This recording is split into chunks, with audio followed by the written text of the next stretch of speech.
Have you ever been so deep into writing, just completely in the zone, and then out of nowhere, your own character stops you? You know, that strange, almost unbelievable moment when your creation just stops being a puppet and starts talking back? Well, that's exactly what we're going to dig into today. I mean, really think about that for a second. You're there, deep in the work, everything's quiet, and then a voice you created, breaks that silence with a question. What in the world is really going on in a moment like that? Let's call this the unexpected question. It's that totally surreal, kind of unsettling experience where the line between you, the creator, and your character just seems to blur into nothing.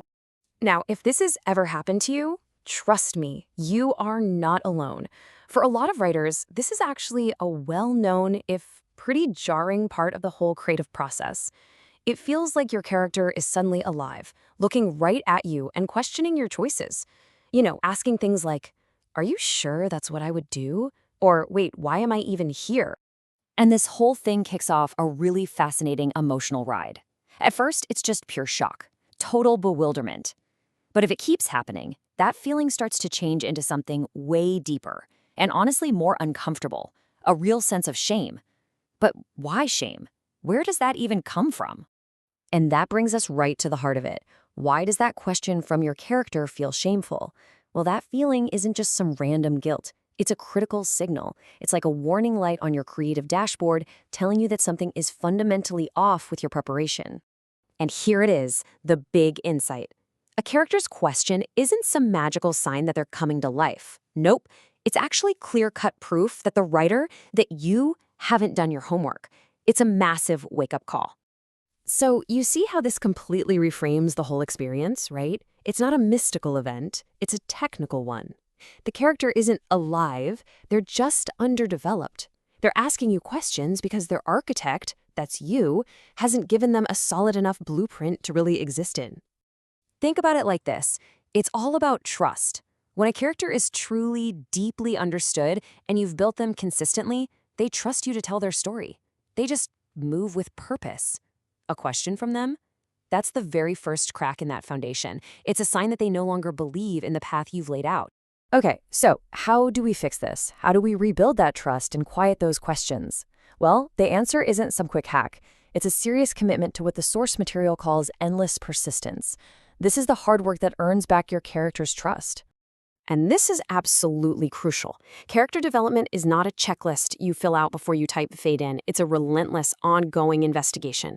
It's a process that builds up more and more detail, more depth with every single scene you write, right up until you type that final period. So this investigation means you're constantly asking these massive questions. Their origin, where do they really come from? Their values, what do they believe in deep down? And most importantly, their change. As your story puts them to the test, how do those core beliefs bend or even break, and why? This really shows the kind of closeness you need.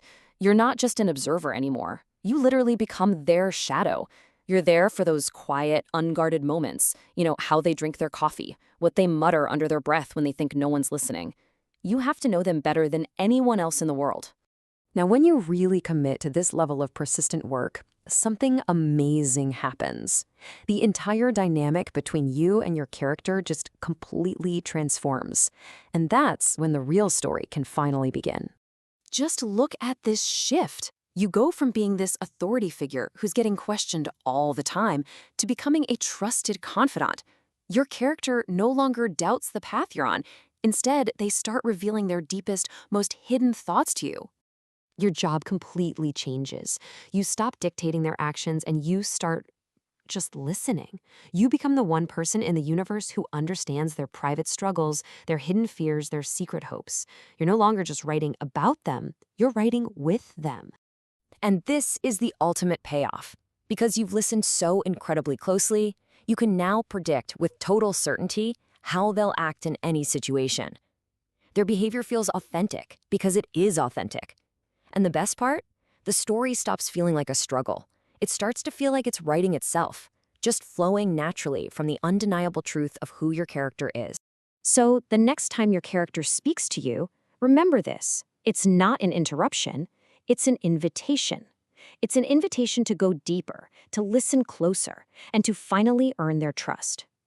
The only question left is, are you going to accept?